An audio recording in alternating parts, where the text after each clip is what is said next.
El hambre desayuna miedo y el miedo al silencio aturde las calles. El miedo amenaza.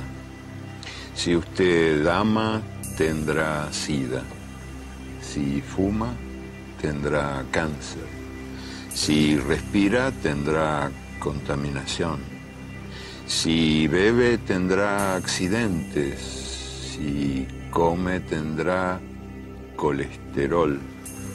Si habla, tendrá desempleo. Si camina, tendrá violencia. Si piensa, tendrá angustia. Si duda, tendrá locura. Si siente, tendrá soledad.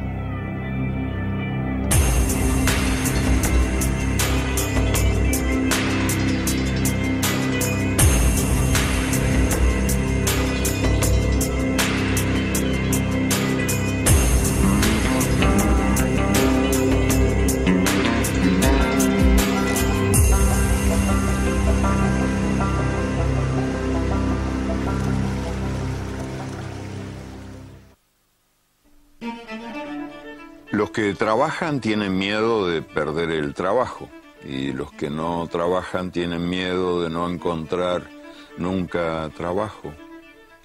Quien no tiene miedo al hambre, tiene miedo a la comida.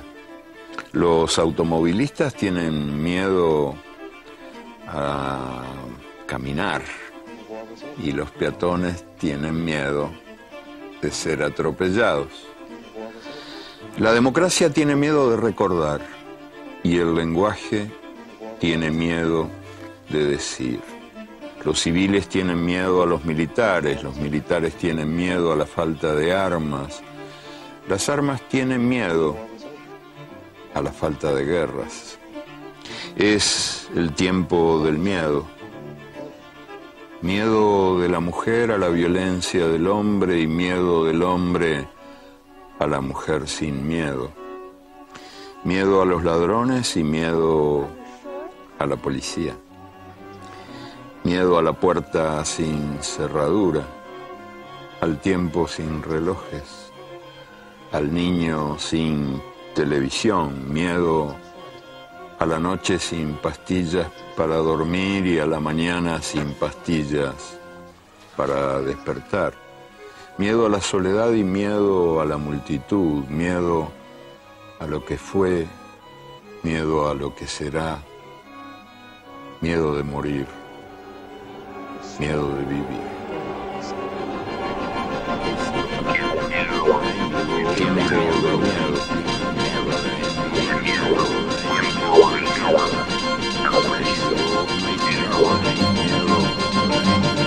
Tiene miedo a la policía.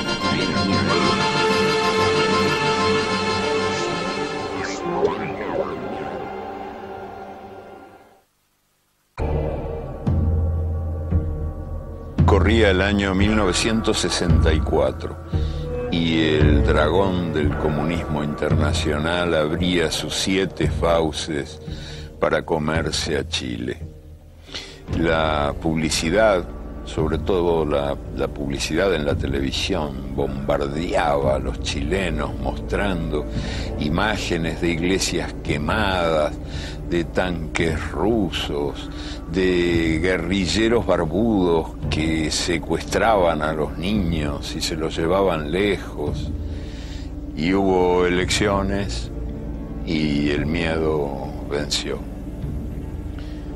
Y Salvador Allende, el candidato derrotado, me contó qué era lo que más le había dolido de esa experiencia dolorosa. La empleada de la casa de al lado, la casa de al lado de su casa en el barrio de Providencia, era una pobre mujer que trabajaba 20 horas por día ocupándose de los niños, lavando y planchando la ropa, fregando, haciendo la comida y del día a la noche trabajando sin parar, esa pobre mujer que había envuelto su ropa en una bolsa de plástico y la había enterrado en el jardín porque tenía miedo de que si ganaban los rojos le expropiaran sus propiedades.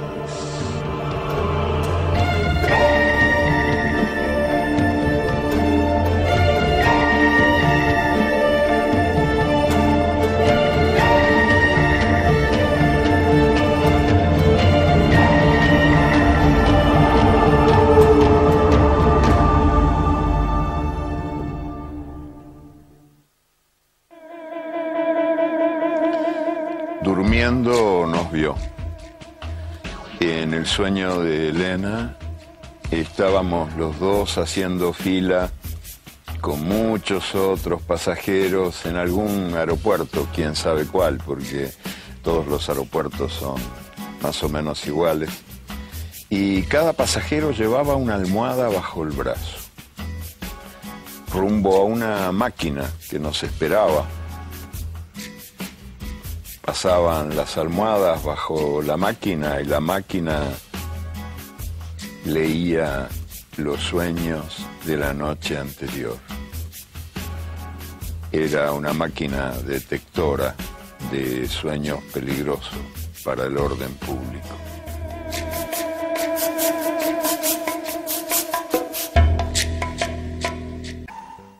El gobierno de Nicaragua ha impuesto una nueva dictadura. Se ha negado a convocar las elecciones que prometió. Se ha apoderado de casi todos los medios informativos y todos ellos están sujetos a una rigurosa censura previa. Quiero decirles a los que invocan la memoria del Vietnam que no hay intención alguna de enviar tropas de combate americanas a Centroamérica. Tiene pánico a la invasión, el país que nadie ha invadido jamás y que sin embargo tiene la mala costumbre de invadir a los demás. En los años 80 el peligro se llamaba Nicaragua. El presidente Ronald Reagan asustaba a la población y denunciaba el inminente peligro, la amenaza de la invasión que iba corriéndose desde América Central, México, vía Texas, entrando en los Estados Unidos y apoderándose del país, mientras a espaldas del presidente un mapa ilustraba esa gran mancha roja que avanzaba. La teleaudiencia espantada no tenía la menor idea de dónde quedaba Nicaragua, ni sabía que ese pobre país descalzo había sido arrasado por una dictadura de medio siglo, fabricada en Washington, y después por un terremoto que no dejó nada en pie. Y esa teleaudiencia asustadísima tampoco sabía que este país feroz tenía en total 5 ascensores y una sola escalera mecánica que no funcionaba. Vendrá la guerra, amor. Yo me volveré para como un fiero león, protegeré esta tierra.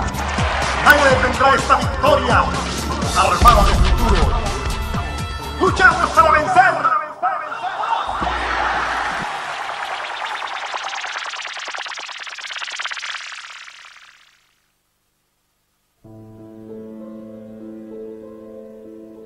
Hace ya algunos siglos, Martín Lutero advirtió que Satán no está solamente entre los moros, entre los turcos, sino que habita nuestra propia casa, que Satán está en el pan que comemos y en el agua que bebemos.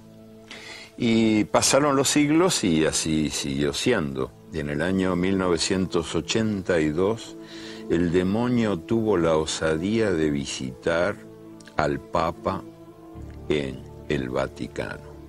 Apareció el demonio en forma de mujer, una mujer que rugía arrastrándose por los suelos, y el Papa, Juan Pablo II, libró un combate cuerpo a cuerpo contra el maligno, conjurando al intruso con exorcismos que provenían de otro papa que había logrado arrancar de Galileo Galilei la diabólica idea de que el mundo giraba alrededor del sol. Y cuando el demonio apareció en forma de becaria en el salón oval de la Casa Blanca, el presidente Bill Clinton no lo conjuró usando ninguno de esos anticuados métodos católicos de exorcismo, sino que Clinton expulsó al maligno, arrasando Yugoslavia en una guerra de 3 meses.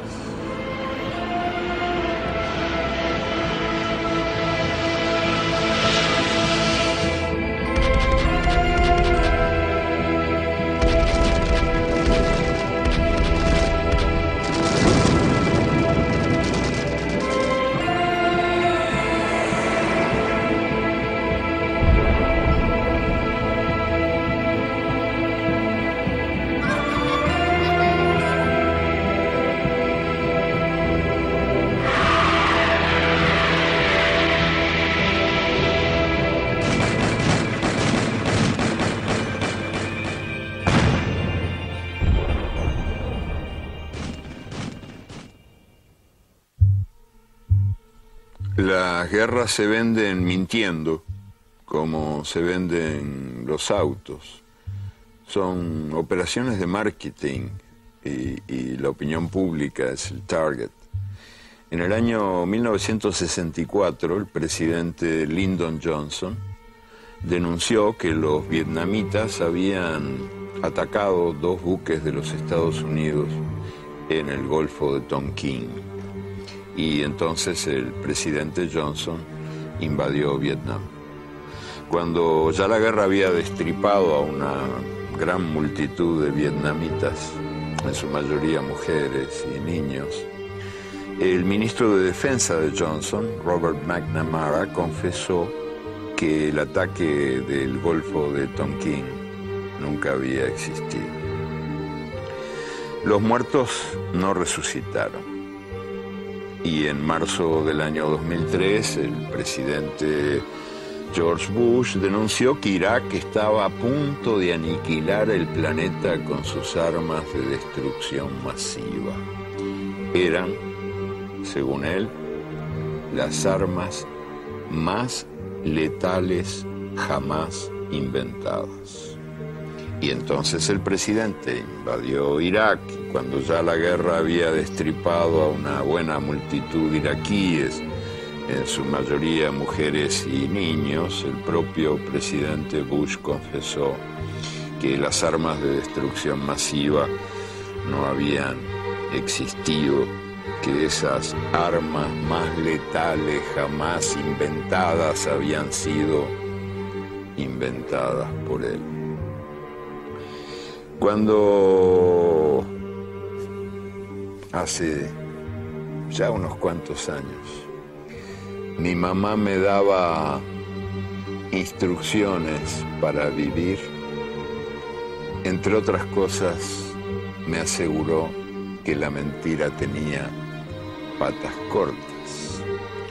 Pero la mentira tiene patas larguísimas, porque en las elecciones siguientes, el pueblo recompensó al presidente Bush reeligiéndolo.